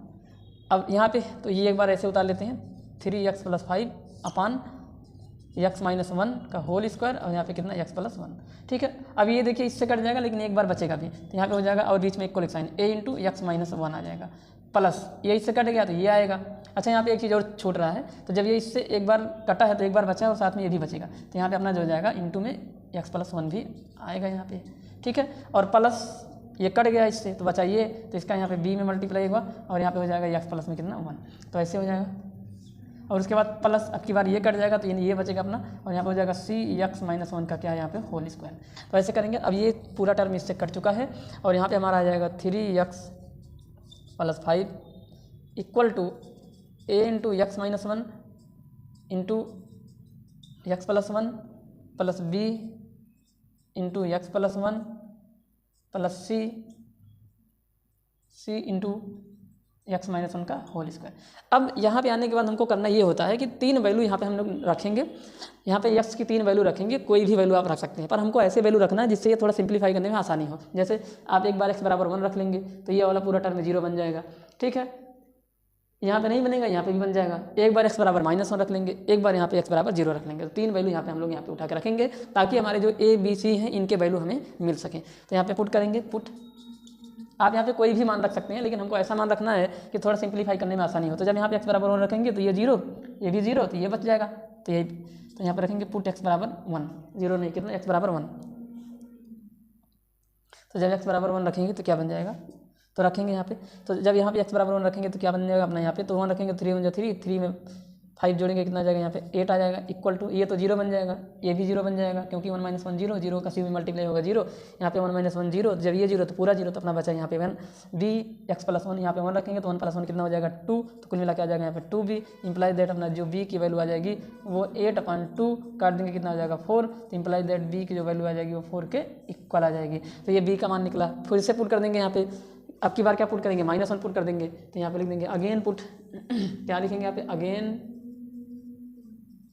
Put x equal to -1। तो जब की बार -1 रखेंगे तो देखें यहाँ पे भी 0 बन जाएगा, यहाँ पे भी 0 बन जाएगा, तो बचेगा यहाँ पे n, ये वाला टर्म बचेगा। तो यहाँ पे -1 रखेंगे तो ये -3 प्लस 5 और -3 प्लस 5 2 के इक्वल हो जाएगा, इक्वल टू यहाँ पे कितना बन जाएगा, -1 रखे हैं तो ये -1 प्लस 1 0, तो जब ये 0 तो ये पूरा 0, यहाँ पे भी 0, यहाँ बचेगा अपना -1 -2 और -2 का जो होल स्क्वायर होगा वो अपना 4 के इक्वल होगा। तो यहाँ पे हो जाएगा अपना 4c, इम्प्लाइज दैट c की जो वैल्यू आ जाएगी वो अपना हो जाएगा 2/4 और इसको काट देंगे तो c का जो मान आएगा वो अपना 1/2 के इक्वल आ गया। तो c अपना ये निकल गया, b अपना ये निकल गया। अब एक बार x बराबर 0 पुट कर लेंगे। Now again put x equal to 0। जैसे 0 रखेंगे तो यहाँ पे अपना बचेगा 5, यहाँ पे 5 बच जाएगा, तो 5 इक्वल टू 0 रखना है। तो जब यहाँ पे 0 रखेंगे तो 0 -1 -1 और यहाँ पे 0 + 1 यानी कि 1, तो कुल मिला के यहाँ पे हो जाएगा a, यहाँ पे बचेगा a इंटू -1 इंटू यहाँ पे कितना 1 प्लस 0 + 1 1, तो यहाँ पे हो जाएगा b इंटू में कितना 1 और यहाँ पे रखेंगे 0 -1 -1 आएगा और -1 का होल स्क्वायर प्लस 1 आ जाएगा, कुल मिला के आ जाएगा अपना यहाँ पे c और इंटू में कितना आ जाएगा 1। यहाँ पे रख देंगे 5 इक्वल टू माइनस में a, यहाँ पे a का मान निकल चुका है, कहाँ गया a का मान नहीं निकला, अच्छा कोई बात नहीं। तो यहाँ पे आ जाएगा कितना माइनस में a प्लस b का मान निकला है और b अपना निकल गया है 4 के इक्वल, तो यहाँ पे लिख देंगे प्लस में 4 और c जो है वो 1/2 के इक्वल है। यहाँ पे मल्टीप्लाई कराएंगे c आएगा और c की वैल्यू आ जाएगी 1/2। इन इसको उठा के उधर ले जाएंगे ताकि ये -a प्लस a बन जाए और इस 5 को उठा के इधर लाएंगे तो यहाँ पे बन जाएगा 4 प्लस 1/2 और माइनस में 5। इनको सिंप्लीफाई कराएंगे तो अभी अपना वैल्यू निकल जाएगा। तो देखिए क्या आ जाएगा सिंप्लीफाई करने पे, तो जब सिंप्लीफाई करेंगे तो a बराबर कितना आ जाएगा, तो यहाँ पे अपना हो जाएगा, चलिए लासा ले लेते हैं, लासा इनका 4 आ जाएगा, सॉरी 4 कहने जो आएगा वो 2 के बराबर आएगा, एलसीएम इनका कितना आएगा 2। चलिए एलसीएम ले लेते हैं 2 और जैसे एलसीएम 2 लेंगे तो अपना कितना बन जाएगा ये, तो यहाँ पे जाएगा 2 टाइम, तो यहाँ पे हो जाएगा 8 प्लस 1 माइनस में कितना फिर 2 टाइम, तो माइनस में 10 आ जाएगा। तो अपना बन जाएगा यहाँ पे जो a की वैल्यू है वो 8199 में से 10 जाएगा -1/2 आ जाएगा, तो यहाँ पे आ जाएगा -1/2। वैसे भी देख लीजिए यहाँ पे आ जाएगा कितना, यहाँ पे 4 था माइनस में 5 करते तो माइनस में 1 आता, -1 प्लस में 1/2 तो -1/2 के इक्वल आएगा। तो अपने a b c तीनों के मान निकल गए हैं। अब हम अपने तीनों के मान को यहाँ पे उठा के रखेंगे, यहाँ पे रखेंगे, ठीक है, और a b c का मान यहाँ पे रख देंगे और जो है हमको इक्वेशन नंबर फर्स्ट इसको ना मान के इसको मानना चाहिए था। चलिए ये हमारा हो जाएगा इक्वेशन नंबर फर्स्ट, तो ये अपना जो है वो इक्वेशन नंबर फर्स्ट है, ये जो अपना टर्म है इसको हमने मान लिया इक्वेशन नंबर फर्स्ट। अब हम लोग क्या करेंगे, ए बी सी तीनों के मान को इस इक्वेशन नंबर फर्स्ट में रखेंगे और इक्वेशन नंबर फर्स्ट में रखने के बाद जो है हम उसका कर देंगे इंटीग्रेशन। तो जिसका इंटीग्रेशन हमें चाहिए था जो कि ये है वो हमें मिल जाएगा। तो ठीक है, तो यहाँ पे लिख देंगे put the values of A B C in equation number first. तो ये काम यहाँ पे करने वाले हैं, मिटा देते हैं इसको हम लोग और यहाँ पे वैल्यू रखेंगे। चलिए क्या बन जाएगा देखिए, इसको भी मिटा ही देते हैं। तो हमारा बन जाएगा, यहाँ पे लिख देंगे नाउ पुट,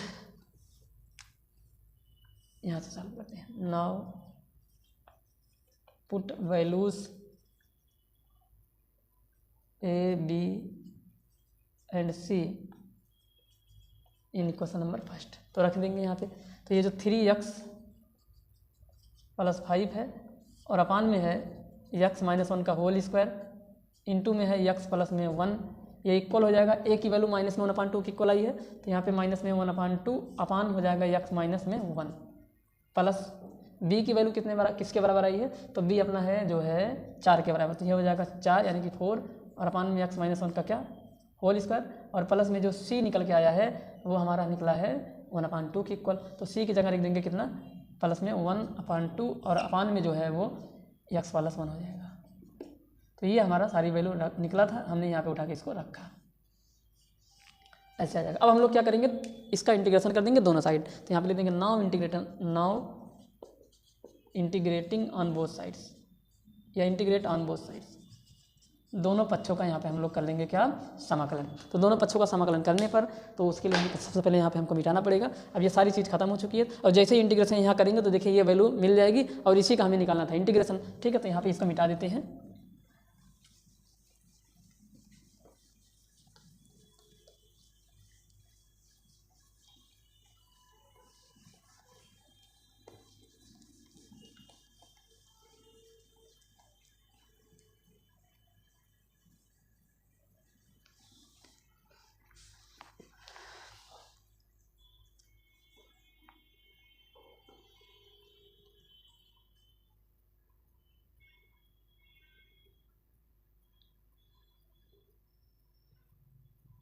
ठीक, तो देखिए आप करते हैं इसको।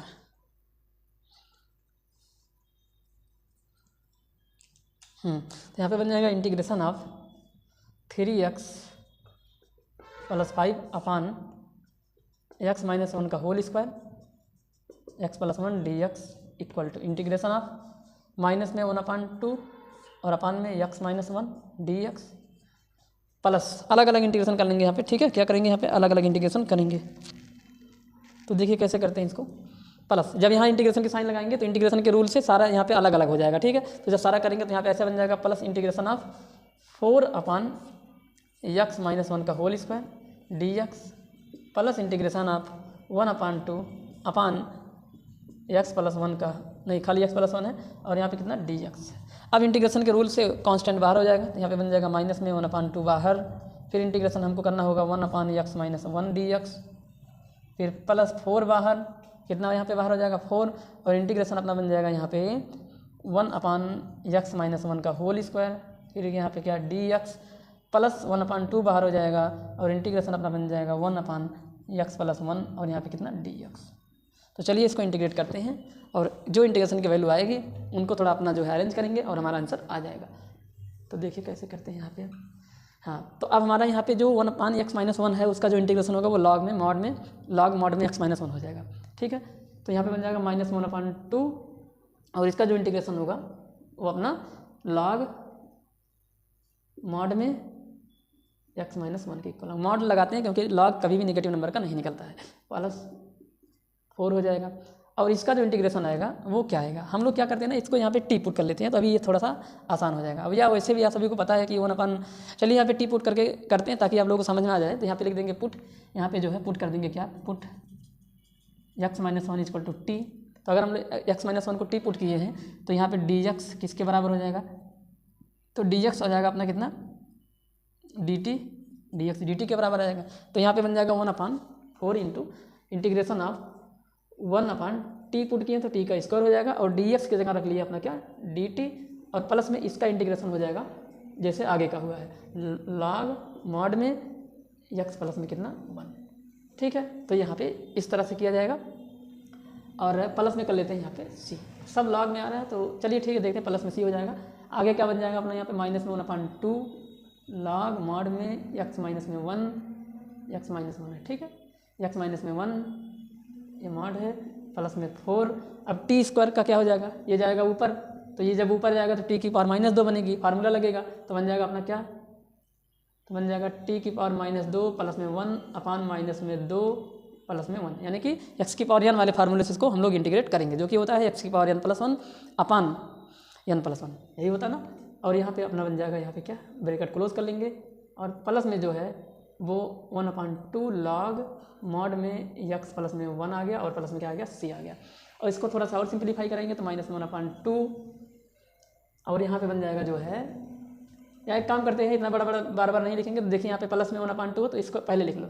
चलिए यहाँ पे पहले लिख देंगे, और यहाँ पे लिख देंगे log मॉड में x प्लस में 1, फिर माइनस लगा देंगे 1/2, मतलब ये वाला टर्म पहले, इसको बाद में 1/2 log मॉड में x माइनस में 1 ये लिख दिया, और प्लस में 4, इसको सिंप्लीफाई करेंगे तो t की पावर माइनस में 1 आएगी, जो जिसको नीचे लेके आएंगे, और यहाँ पे कितना बन जाएगा अपना -2 + 1 -1 को मिला के यहाँ बन जाएगा माइनस, और ये आएगा नीचे 1/t बन जाएगा -1/t। देखिए कैसे -2 + 1 -1, यानी कि t की पावर -1 को नीचे लाएंगे तो 1 मतलब t की पावर +1 बन जाएगी, नीचे आ जाएगा, और ये -2 + 1 -1 के बराबर हो जाएगा, तो ये ऐसे बन जाएगा, और प्लस में क्या हो जाएगा यहाँ पे c हो जाएगा। और यहाँ पे लॉग की property log m - log n = log m अपान n होता है, और 1/2 कॉमन लेने के बाद लॉग की प्रॉपर्टी लगेगी, तो हमने यहाँ पे 1/2 कर लिया है कॉमन, और ये बन जाएगा log m अपान n, log m - log m अपान log n होता है, लेकिन उसके पहले आपको यहाँ पे 1/2 को करना पड़ेगा कॉमन, तो हमने कॉमन कर लिया है, उसके बाद हम लॉग की प्रॉपर्टी लगा रहे हैं। यहाँ पे बन जाएगा x + 1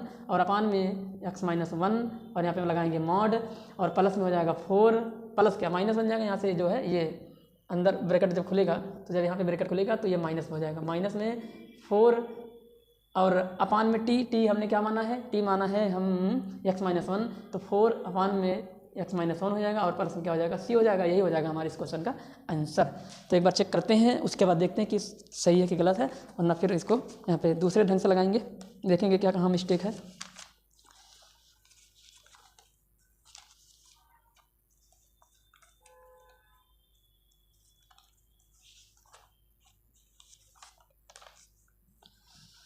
कितना आ रहा है यार, 1/2 log x प्लस 1 अपान x minus 1 minus 4 upon x minus 1 plus में कितना c। तो यही आंसर आ ही रहा है, ठीक है, तो यही सही है। तो ये रहा हमारे इस क्वेश्चन का आंसर। तो ये क्वेश्चन इंपॉर्टेंट है, कई बार ये क्वेश्चन पूछा गया है। तो यह लगाया गया है पार्शियल मेथड से, यानी कि पार्शियल फ्रैक्शन मेथड से जो है, इंटीग्रेशन बाय पार्शियल फ्रैक्शन, ठीक है। तो उस मेथड के द्वारा इस क्वेश्चन को लगाया गया है। इस क्वेश्चन का जो आंसर है वो ये आया हुआ है, ठीक है। तो कैसे ब्रेक करते हैं आप अपने बुक में भी देखेंगे, और यहाँ पे भी हमने आपको समझाने की पूरी कोशिश की है। उम्मीद करता हूँ कि आपको समझ में भी आया होगा। अब हम लोग बढ़ेंगे अपने क्वेश्चन नंबर 6 के डी वाले पार्ट की तरफ। क्वेश्चन नंबर 6 के डी पार्ट में कह रहा है कि एक मैट्रिक्स दिया गया है और इसमें लिखा है कि matrix A = 3 1 -1 2 and so that, और हमें शो करना है कि जो A² मतलब ये अपना मैट्रिक्स का square -5 into A + 7I = 0 and also find A inverse with its help, यानी कि इसी के हेल्प से, जो अपना यहाँ पे एक एक्सप्रेशन दिया गया है, इसी के हेल्प से हमको A इनवर्स भी निकालना है, ठीक है। तो चलिए लगाते हैं इस सवाल को, देखिए कैसे करते हैं इसको लगाने के पहले आप सभी को थोड़ा सा एक बात बता देते हैं ताकि आप जो है यहाँ पे कंफ्यूज ना हो। तो देखिए एक रूल है, रूल ये है, आप सभी को पता है कि मैट्रिक्स की दुनिया में जो 1 होता है उसको आइडेंटिटी मैट्रिक्स कहा जाएगा।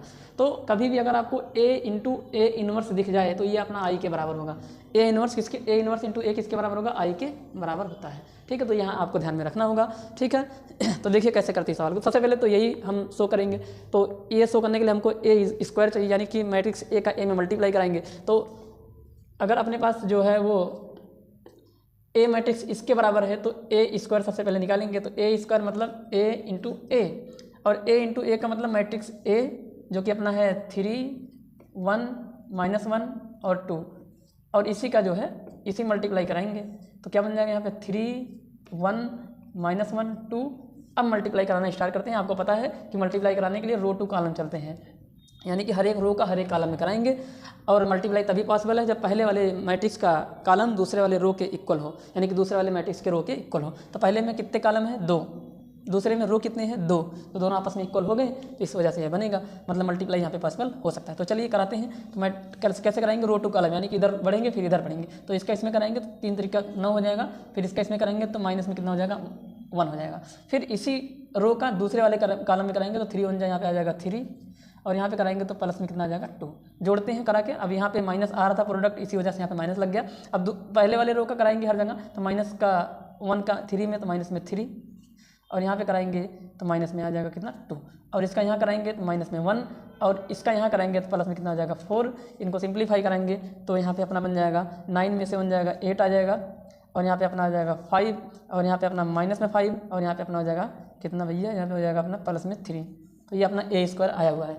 अब क्या करेंगे, अपनी इस वैल्यू को यहाँ पे उठा के रख देंगे। तो चलिए क्या कर देंगे, यहाँ पे वैल्यू उठा के रखेंगे। तो चलिए नाउ यहाँ पे कर देंगे नाउ पुट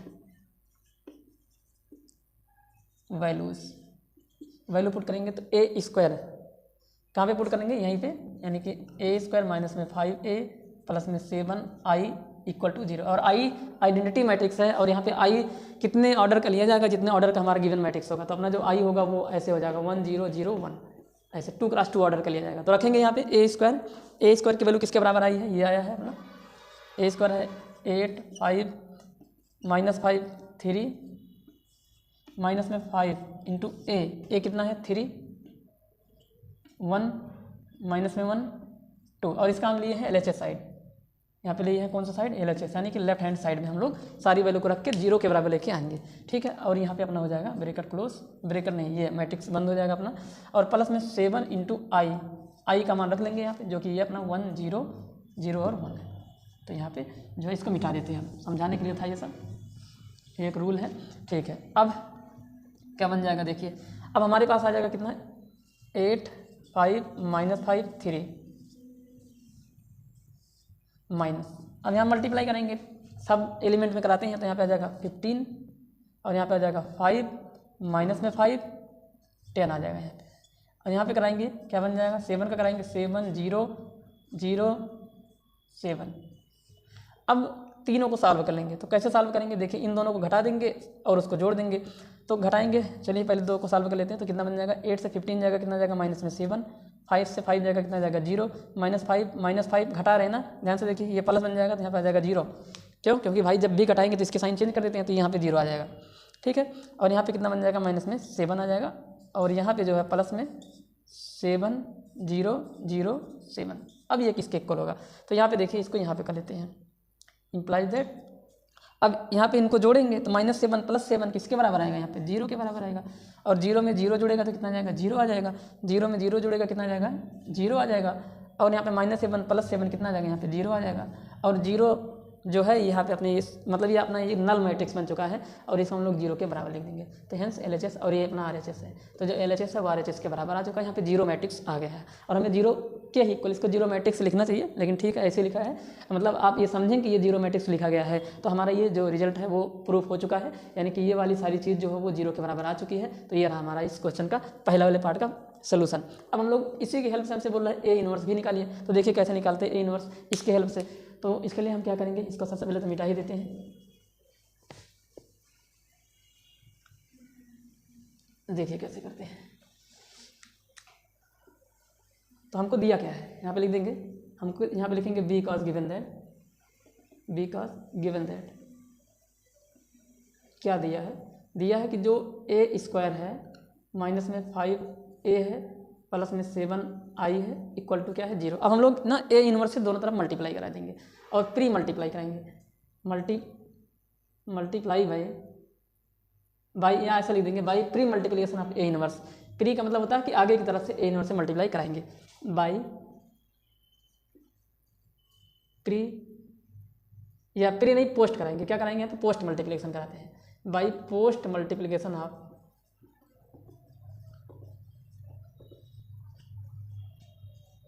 ए इनवर्स, यानी कि ए इनवर्स को बाद में मल्टीप्लाई करेंगे, आगे की तरफ नहीं पीछे की तरफ से कराएंगे। तो क्या बन जाएगा, अब यहाँ पे देखिए ए स्क्वायर लिखा है, तो ए स्क्वायर को हम लोग लिख सकते हैं ए इंटू ए, और इसमें हम मल्टीप्लाई करा रहे हैं ए इनवर्स से, माइनस में 5a इसमें ए इनवर्स से मल्टीप्लाई कराएंगे, प्लस 7i लिखा था इसमें मल्टीप्लाई करेंगे ए इनवर्स से, और बराबर 0 में कराएंगे, कोई मतलब नहीं है, 0 के ही बराबर आएगा वो, ठीक है। तो अब यहाँ पे देखिए ए इंटू ए इनवर्स अभी जस्ट लिखा था i के बराबर होता है, तो यहाँ पर हो जाएगा A into I minus 5a into A inverse इसके बराबर हुआ i के बराबर हुआ, plus i into A inverse, तो i में किसी चीज़ से मल्टीप्लाई कराओगे तो वही वाला चीज़ आएगा, तो हमने यहाँ पे i में ए इनवर्स से मल्टीप्लाई कराया, तो ये बन जाएगा 7a इनवर्स इक्वल टू क्या यहाँ पे 0। तो यहाँ से हम इस सारी चीज़ को उधर ले जाएंगे और ए इनवर्स वाले टर्म को यहाँ रहने देंगे, यानी कि 7a इनवर्स इक्वल टू ये पहले ले जाइए क्योंकि ये माइनस से उधर जाके क्या बन जाएगा, ये प्लस 5i, और ये उधर जाएगा a इंटू आई ए के बराबर होगा, और 5 इंटू आई, तो देखिए यहाँ पे क्या बन जाएगा, यहाँ पे अपना है तो यहाँ पे हो जाएगा माइनस में 5 और a इंटू आई, नहीं 5 नहीं, ये उधर ही जाएगा ना, a इंटू आई हो जाएगा, हाँ यहाँ पे क्या बन जाएगा अपना 5 प्लस में 5i, और ये गया माइनस हो जाएगा a इंटू आई, ठीक। तो यहाँ पे इस तरह से हो जाएगा ये। तो अब देखिए क्या करेंगे, यहाँ से जो है 7 हो गया और a इनवर्स हो गया इक्वल टू 5 इंटू आई का मान रख देंगे, i है 1 0 0 1, और यहाँ पे a इंटू आई ए के ही बराबर होगा, तो माइनस में यहाँ पे आ जाएगा a, और a किसके बराबर है 3 1 -1 2 के इक्वल है। अब इनको थोड़ा सिंप्लीफाई करेंगे तो कितना बन जाएगा यहाँ पे, तो यहाँ पर आ जाएगा 7a का इनवर्स इक्वल टू, यहाँ पे 5 को अंदर मल्टीप्लाई कराइए तो कितना बन जाएगा यहाँ पे 5 0 0 5, और माइनस में ये वाली वैल्यू 3 1 -1 2, इसको सिंप्लीफाई करेंगे कितना आ जाएगा, यहाँ से जो है अपना बन जाएगा, एक मिनट यहाँ से जो है 7a इनवर्स इक्वल टू कितना 5 से 3 जाएगा, कितना जाएगा 2, 0 से ये गया तो माइनस में 1, 0 से ये गया तो प्लस में 1, और यहाँ से जाएगा तो यहाँ पे प्लस में 3। तो अगले स्टेप में हम लोग यहाँ पे लिख लेंगे जो है, कहाँ पे लिखें और यहाँ दिखेगा नहीं, तो एक काम करते हैं, यहाँ से जो है यहाँ पे मिटा देते हैं, इस साइड में थोड़ा सा ये हो तो गया ही था, यहाँ पे जो है मिटा के यहाँ पे सॉल्व कर लेते हैं इसको। चलिए यहाँ पे निकाल लेंगे ए इनवर्स की वैल्यू अपने, ठीक। तो देखिए क्या है अपना यहाँ पे बन चुका है, जो है हम क्या कर रहे हैं, यहाँ से यहाँ शिफ्ट कर रहे हैं, इतना हमारा निकल चुका है। अब हमारे पास निकलना है ए इनवर्स, तो जो ए इनवर्स आएगा वो इक्वल टू यहाँ पे हो जाएगा 1/7, ये 7 उधर जाएगा 1/7, और यहाँ पे हो जाएगा 2 माइनस में 1 1, और यहाँ पे कितना 3, तो ये आ जाएगा ए इनवर्स की वैल्यू, ठीक है। तो ये रहा हमारे इस क्वेश्चन का आंसर, और ऐसे करना होता है, एक बार आंसर को मिलाना पड़ेगा, देखते हैं क्या आंसर आ रहा है, फिर हम लोग आगे की तरफ बढ़ते हैं।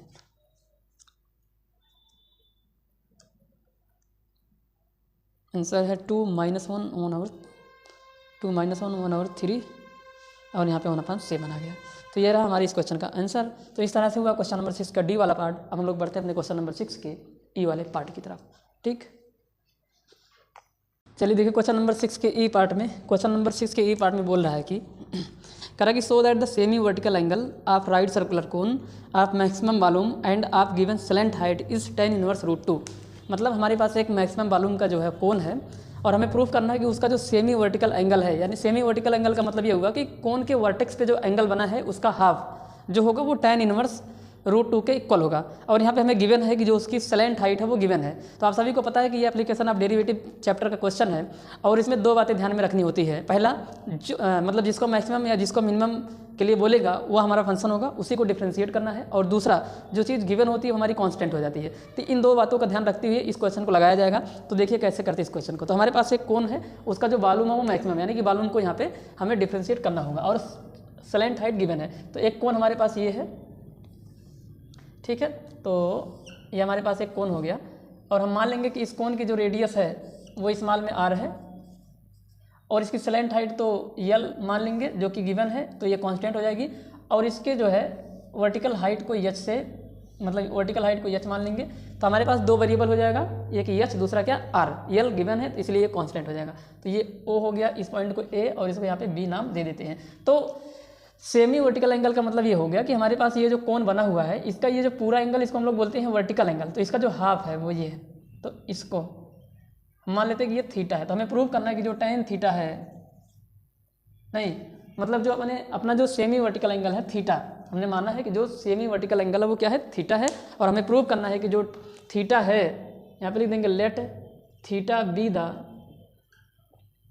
Semi vertical angle.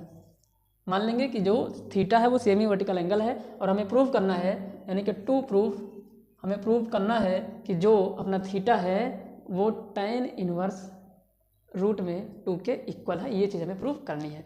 तो ठीक है, तो देखिए इसको कैसे करते हैं। तो यहाँ पे जो डायमेंशन है उनको हमको मानना पड़ेगा। यहाँ पे लिख देंगे कि माना, यानी कि let be the radius of cone is R and vertical height को ओनली हाइट भी कह सकते हैं। वर्टिकल हाइट जो होगा वो अपना यहाँ पे स्मॉल में h है एंड स्लेंट हाइट क्या हो जाएगा अपना, स्लेंट हाइट को L माने हैं, ठीक है। तो अब आगे इसको लगाते हैं, देखिए कैसे करते हैं इसको।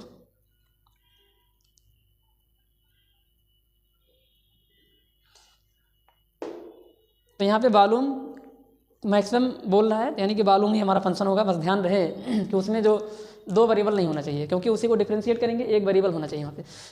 यहाँ पे लिखेंगे v cos volume of cone, इसको हम लोग v से दिखा देते हैं। v जो हो जाएगा हमारा वो 1/3 पाई r स्क्वायर EH होता है। अब यहाँ पे देखिए ये हमारा फंक्शन होगा, लेकिन यहाँ पे वेरिएबल कितने हैं, दो। तो एक वेरिएबल में इसको बनाएंगे, उसके लिए हमको पता है कि एक राइट सर्कुलर कोन है। तो यहाँ पे जो OAB है एक राइट एंगल ट्रायंगल है।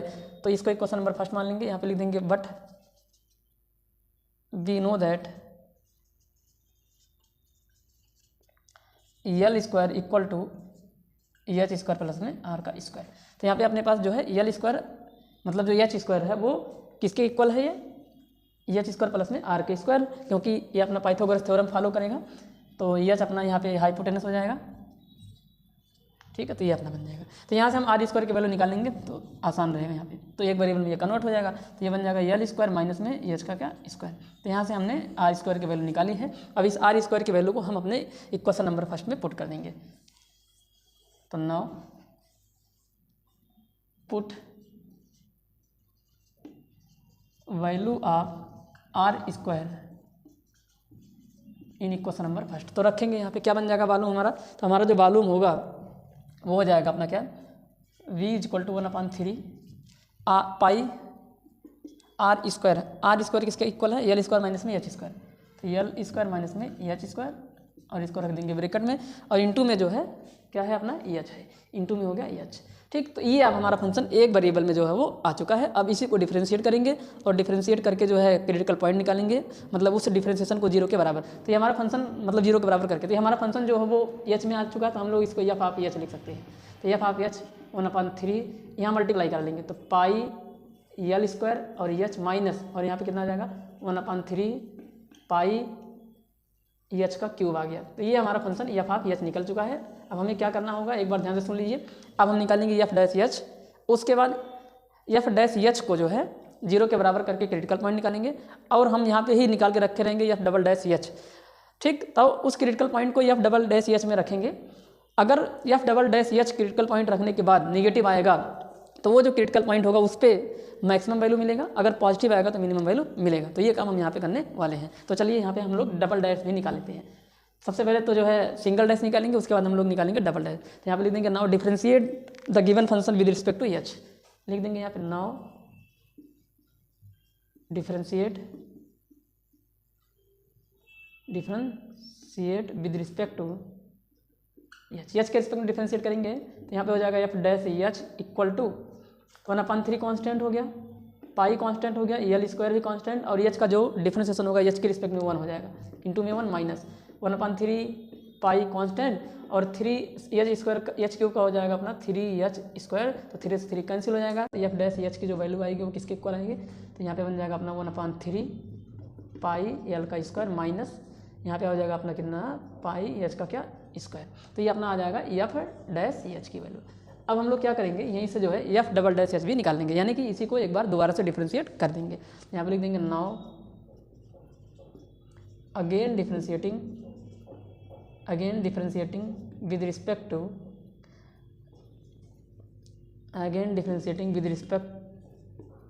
एच, एच के रिस्पेक्ट में दोबारा से डिफरेंशिएट करेंगे। तो यहाँ पे बन जाएगा F double dash H equal to, देखिए ये जो चीज़ लिखी गई है सब कांस्टेंट है, और कांस्टेंट का जो डिफरेंशिएशन होता है वो 0 के इक्वल होगा। यहाँ पे बन जाएगा 0 माइनस, और यहाँ पाई कांस्टेंट और एच स्क्वायर का हो जाएगा अपना कितना 2h। तो यहाँ पे बन जाएगा माइनस में 2 पाई एच, कितना आ जाएगा यहाँ पे माइनस में 2 पाई एच। ये किसका मान आया, एफ डबल डैश एच की वैल्यू ये निकली हुई है। अब क्या करेंगे, एफ डैश एच को 0 के इक्वल करेंगे, क्रिटिकल पॉइंट को निकालेंगे, उसके बाद उस क्रिटिकल पॉइंट को अपने इस डबल डेरिवेटिव में रखेंगे यहाँ पे। तो नाउ फॉर क्रिटिकल पॉइंट, यानी कि क्रांतिक बिंदु के लिए, put F dash H equal to 0, तो रखेंगे कितना बन जाएगा, एफ डैश एच कितना है 1/3 पाई, यहाँ पे कॉमन ले लेंगे 1/3, अच्छा एक बार लिख ही देते हैं, एल स्क्वायर माइनस में पाई एच का स्क्वायर इक्वल टू 0। तो यहाँ पे कौन कॉमन होगा, पाई कॉमन हो गया, सिर्फ पाई ही कॉमन होगा। तो यहाँ पे पाई क्या हो गया अपना कॉमन, तो अपना यहाँ पे पाई हो गया कॉमन, तो बचेगा क्या यहाँ पे, तो बचा अपना जो है 1/3 एल का स्क्वायर माइनस एच का स्क्वायर बराबर में क्या 0। ये कांस्टेंट उधर जाके 0 बन जाएगा, मतलब उसको उधर भेज देंगे, या ऐसे कर देंगे कि यहाँ पे दोनों प्रोडक्ट जो है वो 0 के इक्वल है, तो ये तो 0 होगा नहीं क्योंकि कांस्टेंट है, तो 0 यही होगा। तो यहाँ पे बन जाएगा 1/3 एल का स्क्वायर माइनस में एच का स्क्वायर बराबर में कितना 0। तो यहाँ से एच का स्क्वायर बराबर हो जाएगा 1/3 एल का स्क्वायर। हमें एच की वैल्यू चाहिए एल की नहीं, क्योंकि वेरिएबल हमारा एच है। तो यहाँ से एच किसके बराबर होगा, तो एच हो जाएगा अपना, यहाँ पे इसको रूट निकालेंगे तो मतलब जो है अंडर रूट के अंदर 1/3 और एल का स्क्वायर। तो यहाँ से जो एच आएगा वो एल का square root L, sorry L square का स्क्वायर रूट एल और 1 का भी 1, तो यहाँ पे एल अपान रूट में 3 आ जाएगा। किसका मान आएगा, ये एच का मान आ जाएगा। अब इस एच के मान को अपने डबल डेरिवेटिव में रख के चेक करेंगे कि क्या ये निगेटिव आ रहा है कि पॉजिटिव आ रहा है। अगर ये डबल डेरिवेटिव निगेटिव आएगा तो ये जो पॉइंट क्रिटिकल वाला है एच की वैल्यू ये हमारा मैक्सिमम वैल्यू देगा। यहाँ पे लिख देंगे नाउ पुट